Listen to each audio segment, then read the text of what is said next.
Hello again, and welcome once again to the single malt review. Today we are back to Islay. It is a single malt, but it's one of the increasingly common anonymous sort of clean skin secret Yes, it malts. is clean skin. That's a good word. Oh no, this is the point where we have to kick the cat out because she's She's loving that camera. being a huge baggage, aren't you, And Sybil? Oh, whiskey. tasty. Yes. Always have a little bit of cat saliva with your whiskey. All right, well, this will be the front of the episode. Hope you like the intro. See you again in Sybil. just a moment.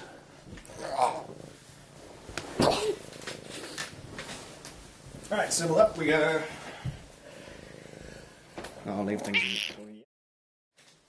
Alright, now we have alas banished Sybil from the room. Yes, after that lovely interlude by the cat. What were we doing? It was another clean skin. I thought it was quite good, as you call it.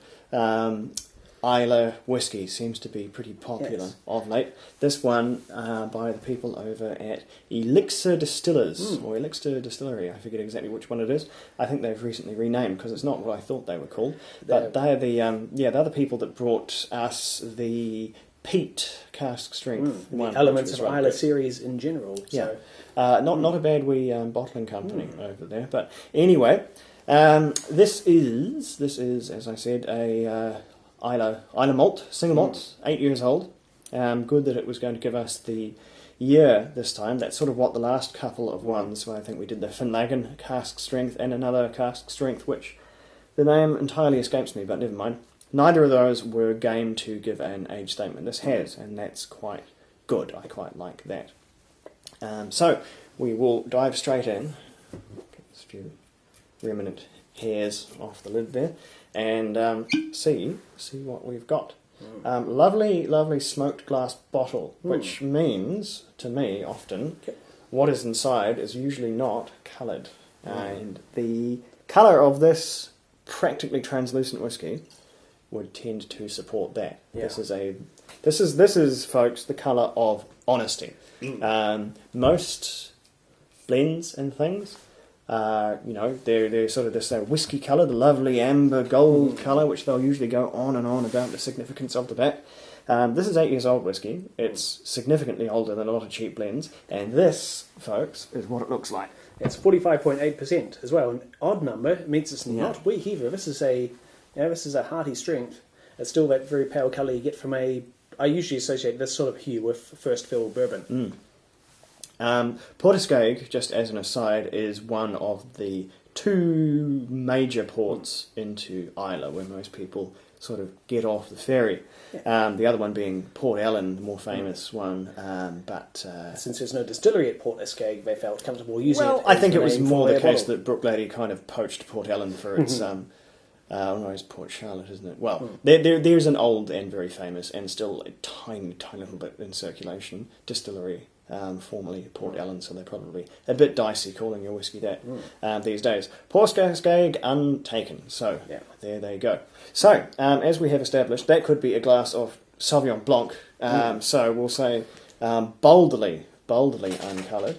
I know it's also unchill filtered from my prior experiments with it. 8 years old, and a bit of a less well-guarded secret this time. No speculation required. It's all over the place. This is from Colilla. And that's good, because Colilla, aside from its one or two entries in the classic malts range by Diageo, is not a particularly easy whiskey to get hold of. Although it does show up in a lot of independents, and I guess you could consider this an independent bottling of sorts. Though it's far from a one-off, you will see Colilla in quite a lot of singular bottles. So that's never been officially confirmed that this is Colilla, but it's more or less an open secret. Is that right? I don't know exactly how it got out, or whether any attempt was made to keep it a secret in the first place, but it is an open secret to the point that you can walk into any given whiskey specialist and they will tell you, "Hey, this is Colilla." There's no cloak and dagger. It's from this side of the island and so on, making people guess. No, it's Colilla, and that's made fairly plain, which is fine by me, honestly. As fun as it is to speculate, especially when you're reviewing whiskey, it is kind of a help to know where it was distilled. Kind of an important thing, really, or not, I suppose, depending on your philosophy there. But helps you put it in perspective. So anyway, Colila, without a doubt. Anyway, let's see what's actually going on in here. Lots of lemon and a lot of sooty, duty peat. Yeah, lemon Maritime in spades. Greasy rope on the dock kind of a peat. It's not just Colila, it's classic Colila with that, that sort of freshly zested lemon. Lemon zest up the wazoo on this one. There's a lot of bourbon cask in here, I feel confident in I saying. think there is 100% bourbon cask in there. If there was a sherry cask in here, it's many times pretty well much. used, really. Yeah. That's it is astonishingly pale and no darker fruits coming through in the nose either. So lively, fresh, vigorous, and invigorating on the nose, but not overloaded with young spirit. Even though 8 years old, quite youthful, but as we've found, you can get some quite exciting things happening with bourbon casks at that age. As the more young Islay whiskey we've tried, and peated whiskey generally, it doesn't have to come from Islay, the more we have discovered that peated whiskey doesn't need to be old, and sometimes it's better when it's young. That fresh, keen peat and that vibrancy of young whiskey, that freshness, fruitiness, they can go hand in hand just fine, and that's what's going on here. Pretty good stuff. So that's the nose.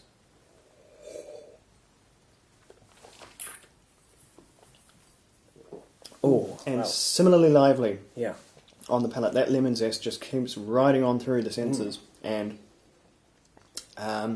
it's sort of, to me, oscillates between dry peat and quite a more of a tangy, more classical Islay, sweeter kind of a peat going on. It has difficulty sort of settling down on the tongue. It kind of bounces about the palate.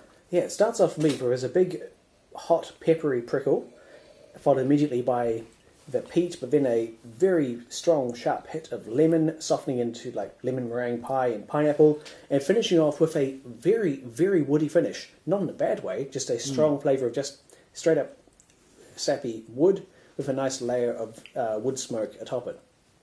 I think ultimately it falls on the sweeter side of peated whiskey. I think there's lots of... It is, as you might expect, given the colour, very, very, very spirit-driven. Yeah. In a way that I think would be very challenging for an unpeated whiskey, because it would not have that...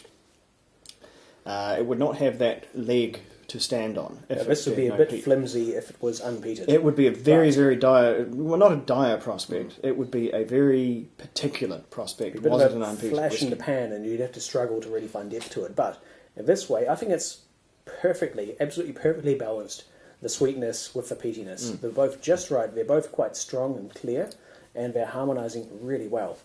And even though it's a young whiskey at a relatively high strength, but it's not aggressively punchy, it's not raw, it doesn't have a ferocious burn to it like you might expect from that. It's youthful and vibrant without being immature and harsh, I suppose, is a fairly concise way of putting it. It is just old enough. I think 8-year-old is where a lot of, actually a surprising number of whiskies generally, but a lot of Islay whiskies kind of come into their own, where they settle down just enough that you can approach them, but they still have all of that peaty, youthful kick to them, which can really makes them what they are. Some people with a lot of money, because you need a lot of money if you enjoy old Islay whiskey, will say that, well, there's nothing quite like old, really old, in the 20s, 30s Islay whiskey. And on one hand, they're right. There is nothing quite like it, because it takes on its own unique thing as that peat sort of simmers down as it gets older. But if anything, old Islay whiskey just kind of drifts slowly back towards mainland whiskey. It loses the most special thing about it, which is that peat. So I think certainly for someone who has to think about how much they're actually spending on their whiskey, who does not have some infinite budget, young Islay whiskey is a really, really good option, because you get the best of both worlds. I think you get all of that. You get way more Islay character for a lot less cash, and that 8-year-old point is a really good home for that balance of whiskey, I think. And I think the people that put this one together over at Elixir Distillery, I'll look that one up later, They have understood that quite well. Not that they don't do older versions of Port Askaig. There's a cask strength version, which I think doesn't carry an age statement, and there's a 16, and I think it goes up from there, really. But this one is the one that everybody can afford, including myself. Well, I've just added a generous but carefully measured dose of water here. Now, the nose that has brought out a lot of lime and meringue and white pepper, and now on the tongue, it's really brought out the sweetness in the fruit. There's things like, there's a lot of key lime pie coming through. No, it has amplified the fruit and broadened the citrus just into sort of a bit more lemon lime as opposed to just that lemon. Yeah. As you'd expect from a young peaty whiskey, it takes water stupendously well. It could probably even take a bit more than I've given it. But, even the sort of the peatiness has been broadened under a range of distinct flavours now. There's a bit of sea salt, and there's some sort of greasy, oily smoke as well on top of that. It's kind of like stretched out, spaced out the different elements that make up the peatiness, so you can taste each one on its own. And it's going places. It's really quite an exploration of a whiskey. Fruit fly is a supporter. It's good. It's robust. It'll be quite versatile as a whiskey goes. This would stand up to an ice cube, I think, fairly well. I wouldn't 100% recommend that. I think you'd lose a bit of the flavour cooling it down. However, you wouldn't lose the whiskey. It would be in no danger of sinking under the assault of an ice cube. Where I apologise for the now awful contrast we're getting from the sun that's beginning to set out the window, and it is totally blowing up the tablecloth, to say nothing of the label of the whiskey. So we will accelerate here. This one, super recommendation for me, and scores-wise, pretty jolly stunning stuff for a lightweight in terms of its age whiskey. This one gets 89. Really scrummy. Very, very close to scores we've given much more exclusively priced whiskies. So real value pick for me. What do you think? Well, as luck would have it, I set it on the same score, 89. This is a stunning Islay whiskey. It's another fine exploration of what you can do with a younger whiskey by adding a lot of peat and just picking your barrels very well. And it's not only a good whiskey in its own right, it's a really good cull ale as well. Acting on the assumption it is, in fact, as has been apparently established, a cull ale. Yes, indeed. Yeah, a big recommendation from us, I think. Definitely. It's in the value category, which is a pretty small shelf when you're dealing with Islay whiskey. And don't we all know it as it continues to gain popularity. It's really one I think anybody with a budget could stand to reach for, or anybody without a budget. I think this is whiskey that should take all comers, and it's a whiskey that I really respect the presentation of. I haven't seen a whiskey that just balls out uncoloured for a long time. That is super brave, putting whiskey out there that looks like a glass of white wine. That's brilliant to see. That is fearless whiskey making there, and I think we could stand to see a great deal more of it. So that box well and truly ticked. Anyway, that was Port Askaig from Islay and from the Elixir. I'm just going to go Elixir Distillery and hope for the best. It's one or the other, but who cares really? This has been the Single Malt. We'll probably wrap up our weekend filming session here, and I will go down the production mines and actually put some episodes together because I've been a bit slow. I've been out of town and doing other things with beer and other uncouth whatsits, which shall not feature on the program today. But thank you once again, and as always, for joining in, and subscribe if you haven't already. You might as well, so you don't miss any hot bangers from us that might otherwise get past you. So also find us on Facebook, if you so please. Yes, indeed. Dave's in charge of the Facebook, so he'll keep you looked after over there if you find us. All sorts of social media, isn't it? Lovely. All right, Slanger, catch you soon.